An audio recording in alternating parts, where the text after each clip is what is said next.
Assalamualaikum warahmatullahi wabarakatuh. Perkenalkan, nama saya Alfi Aulia Hasbullah dan rekan saya Dila Khairunisa. Kami di sini dari kelompok 1 mata kuliah tafsir dengan dosen pengampu Bapak Iman Hima Amarullah yang akan menjelaskan beberapa tugas, yaitu tentang menunaikan amanat adalah kewajiban.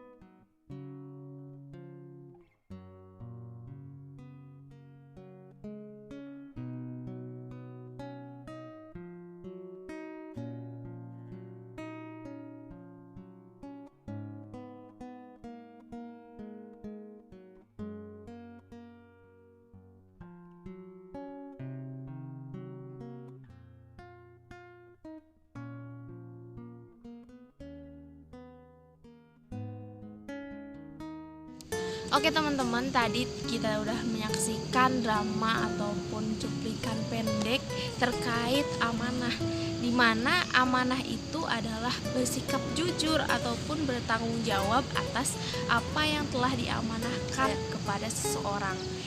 Dan mari kita simak isi kandungan dari Quran Surat An-Nisa ayat 58-60. Innallaha ya'murukum an tu'addul amanati ila ahliha wa idza hakamtum bainan nasi an tahkumu bil 'adl. Innallaha ni'ma ya'idukum bih. Innallaha kana sami'an basira. Ya ayyuhalladzina amanu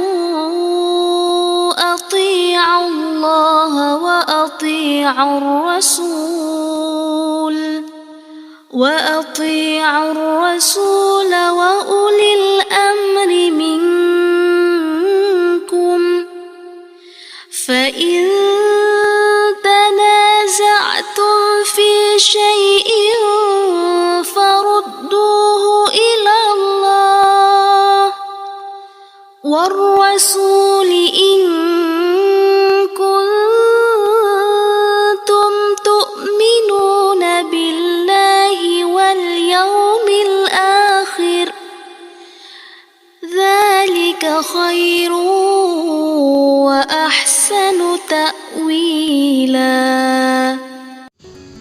Asbabun nuzul dari Quran Surat An-Nisa ayat 58 menggambarkan tentang Nabi Muhammad SAW saat penaklukan Mekah, di mana Nabi Muhammad SAW meminta kunci atau meminjam kunci dari Ibnu Talhah untuk membuka kunci Ka'bah, untuk meminta masuk ke dalam Ka'bah, memberantas berhala-berhala yang ada di dalamnya dan melakukan tawaf sehingga setelah itu Nabi Muhammad SAW keluar dan mengembalikan lagi kuncinya, dan beliau bersabda bahwa sesungguhnya Allah telah memerintahkan kepadanya supaya menunaikan amanah pada ahlinya.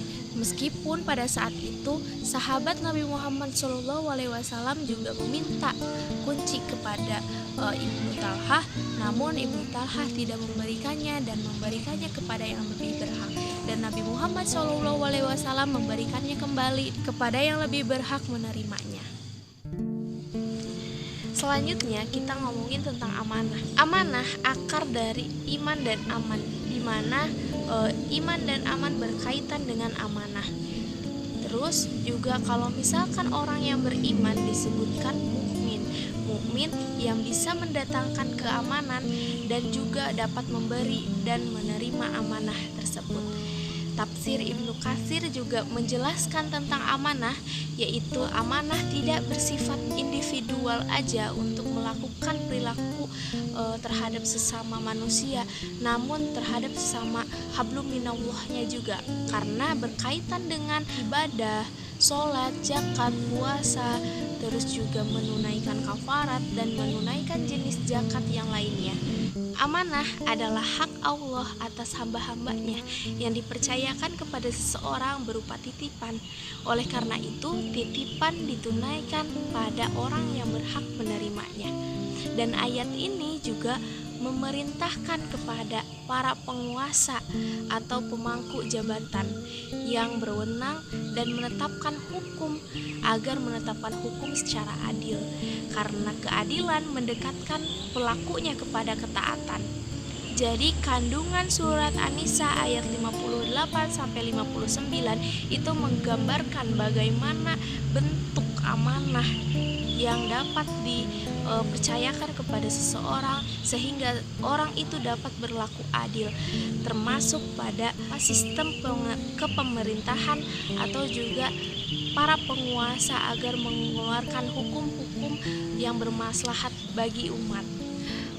Pemimpin harus menyadari yang dijalankannya itu tidak semata-mata disaksikan oleh publik saja atau bagi rakyatnya saja, namun Allah pun melihat bagaimana pemimpin itu melaksanakan kewajibannya. Karena itu, sudah seharusnya pemimpin menyadarkan dirinya dengan memohon bimbingan kepada Tuhan.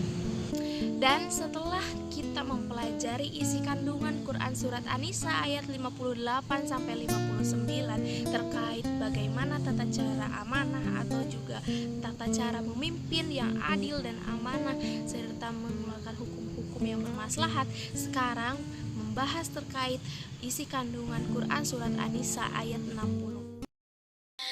ألم تر إلى الذين يزعمون أنهم آمنوا بما أنزل إليك وما أنزل من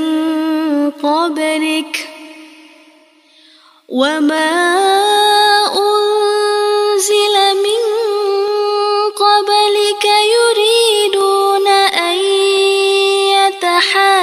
يتحاكموا إلى الطاغوت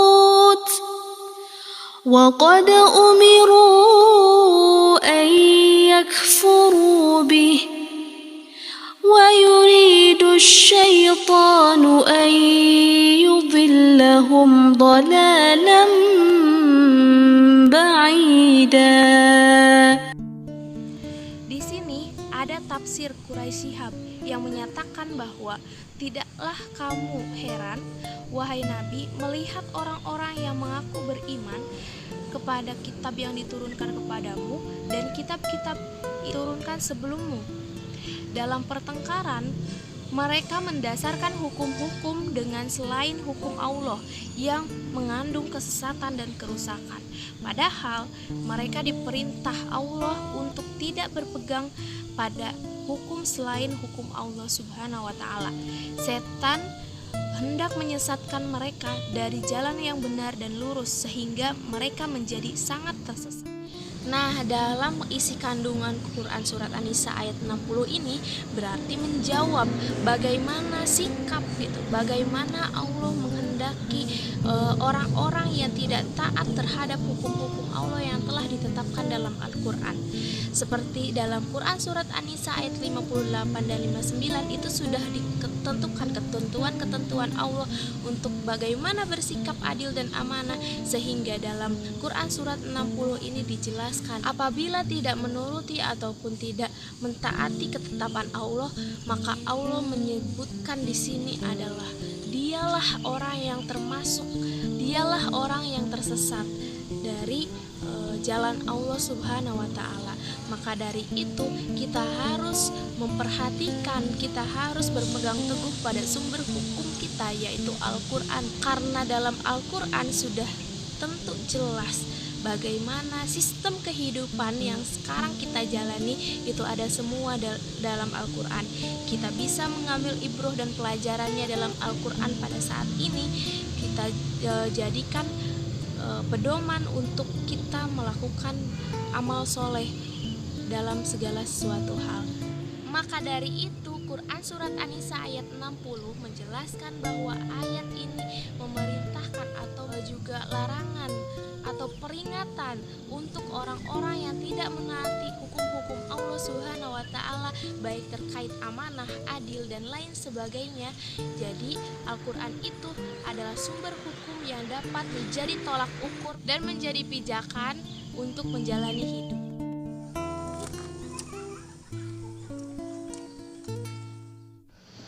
Jadi gini teman-teman, setelah tadi teman-teman lihat video rekan saya yaitu Dila yang sudah menjelaskan tentang amanah, tentunya ini sangat ada korelasinya dengan ayat yang saya akan tafsirkan atau terjemahkan, yaitu Quran Surat Al-Maidah ayat 8 sampai 10. Ayat Quran tersebut berbunyi, Ya ayyuhalladzina amanu kunu qawwaminallahi syuhada'a bil qis wa la yajrimannakum syana'anu qaumin ala ta'dilu i'dilu huwa aqrabu littaqwa wattaqullaha innallaha khabirum bima ta'malun.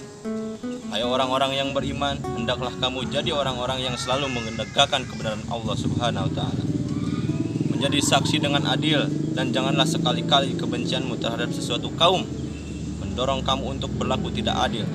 Berlaku adillah, karena adil itu lebih dekat kepada Allah Subhanahu wa taala dan mendekatkan kita kepada ketakwaan kepada Allah Subhanahu wa taala. Dan bertakwalah kamu kepada Allah Subhanahu wa taala, sesungguhnya Allah Maha mengetahui apa yang kamu kerjakan. Dan ayat selanjutnya surat Al-Maidah ayat 9 yaitu Wa'adallahu alladhina amanu wa amilus solihati lahum maghfiratun wa ajrun azim. Yang artinya Allah telah menjanjikan kepada orang-orang yang beriman dan beramal soleh bahwa untuk mereka ampunan dan pahala yang besar. Quran surah Al-Maidah ayat 9. Dan selanjutnya walladzina kafaru wa kadzdzabu biayatina ulaika ashabul jahim. Adapun orang-orang yang kafir dan mendustakan ayat-ayat kami, mereka itu adalah penghuni neraka. Quran surat Al-Maidah ayat 10. Nah, jadi saya akan menjelaskan tentang apa yang tadi saya bunyikan, Quran surah Al-Maidah ayat 8 sampai 10. Dalam surah Al-Maidah ayat 8 sampai 10 itu menjelaskan kita untuk berlaku adil dan bertakwa kepada Allah dan kepada orang-orang yang menghina atau mendustakan ayat-ayat suci Al-Quran, dan itu akan mendapatkan balasan ataupun neraka dari Allah Subhanahu wa taala. Tentunya kita sebagai makhluk sosial, kita harus selalu berbuat adil dalam beribadah ataupun kita bersosial dengan makhluk-makhluk yang lainnya. Apa itu berlaku adil dengan dalam ibadah? Tentunya kita harus berlaku adil dalam menjalankan ibadah. Kita harus menjauhkan larangannya. Kita harus mensyiarkan, melarang kepada orang-orang lain untuk menjauhi larangan syara, yaitu berbuat maksiat kepada orang-orang lain. Itu yang disebut beribadah ataupun berlaku adil. Adil kepada manusia itu sangat banyak sekali contohnya. Contoh kecil kita misalkan ada teman-teman kita yang belum makan. Kita selaku manusia yang mempunyai hati nurani, yang mempunyai kemanusiaan, kita harus rela berbagi makanan ataupun minuman yang sekiranya teman-teman kita bisa bahagia dan kita sendiri bisa bahagia merasakan apa yang teman-teman kita rasakan. Dan ayat selanjutnya yaitu ayat yang ke-8 menjelaskan tentang kita beribadah kepada Allah Subhanahu wa taala. Itu adalah sebuah cara untuk mendekatkan diri kita kepada Allah Subhanahu wa taala dengan kita beribadah dengan ikhlas, tulus, jujur dan tidak mengharapkan imbalan apapun dari Allah Subhanahu wa taala. Karena apa? Kita beribadah, meminta kepada Allah Subhanahu wa taala untuk kita masuk surga, itu namun jauh harapannya. Tetapi kalau misalkan kita meminta ridhonya Allah Subhanahu wa taala, pasti Allah Subhanahu wa taala bakal mengabulkan apa yang dia minta ataupun makhluknya yang dia minta. Belum tentu kita meminta kepada Allah Subhanahu wa taala tapi Allah tidak meridhoi, maka itu akan tidak terkabulkan.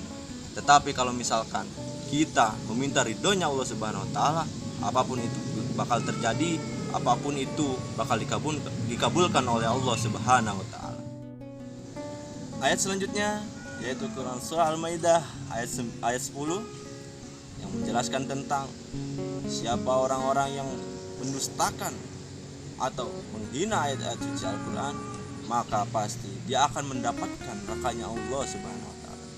Semoga kita semua umat muslimin dijauhkan dari sifat-sifat dengki, sifat-sifat sombong, sifat-sifat yang sekiranya mengecewakan makhluk ataupun Tuhan.